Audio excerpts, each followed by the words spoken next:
бидний өнөөдрийн сум орон нутаг дээр яах юм? Хувийн сургууль байгуулах юм уу? Хувийн сургууль байгуулвал яах юм? Малчтанд мөнгө өгөх юм уу гэдэг ч асуудал гарна.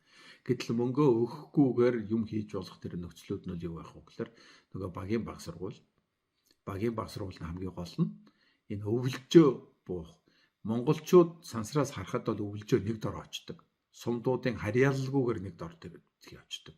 Тэгсэн мөртлөө нэг нурууг тойроод бүгдээрээ өвлөж байгаа мөртлөө 3 сум бэлчээр байх юм бол 3 тишээ бүгд нь явдаг. Тэгсэн мөртлөө бүгдээр нэг газар бэлчдэг. Нутаг орон нутгийг бол жишээлбэл газар зүйн кадастраар хуваадаг.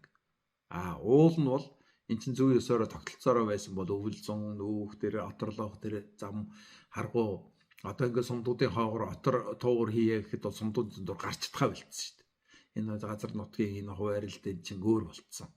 Уул нь бол энэ чинь өвчүүдэл дээр үеэсээ одоо 30 40 жил 50 жилийн өмнөх бол одоо жишээлбэл одоо баруун талынх нь бол хөвсгөлийн мах комбинатад махаа нийлүүлэх, хаа байсан завхнаас яваад Улаанбаатарын мах комбинатад малаа нийлүүлэх, хаа байсан уртлын говьуд нь явсаар байгаа дэше Доронтын мах комбинат малаа нийлүүлдэг. Энэ урт туурын замууд чинь бүгдээрээ отор туурын замууд нь бол тодорхой байсан.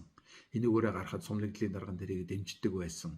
Айлууд нь гарч ирэхэд мал хойгоо хооронд нь солилцоод үйлдвэр угсаагаа сайжруулад ингээд туурт явсан мал очиод нэг л нэдлгаанд орж байгаа сайн малаа ингээд аваад үлдээгээд ингээд солиод байдаг байсан. Энэ бол ингээд хууль дүрм биш. Энэ бол ерөөсөө зүгээр ингээд хүмүүсийн оюун санаа, жир мэдэх, ертөнцөө ойлгох, малхойгоо мэдэрдэг, ойлголцдог 2 монгол хүн суугаад халуун савтаа цай эдээ будаага өгөлцөөд тэгээд таашаа дайраад гарахт нь хоол ундын нөгөөд гардаг байсан тэр үе байна.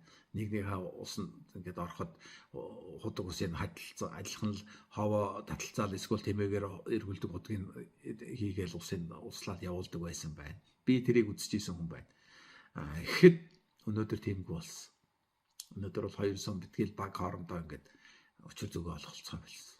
Эхнээсээ эхлээд янз янзын асуудлууд гардаг болсон. Тэгээд энийг бид нар бүгдээрээ зохицуулахын тулд монгол хүн өнөөдөр нийлж нэгдэж юм хийхин тулд монгол хүнийг өнөөдөр хэн нэгдэх үү гэж ерөөсөө ганцхан хүүхдэл нэгдэх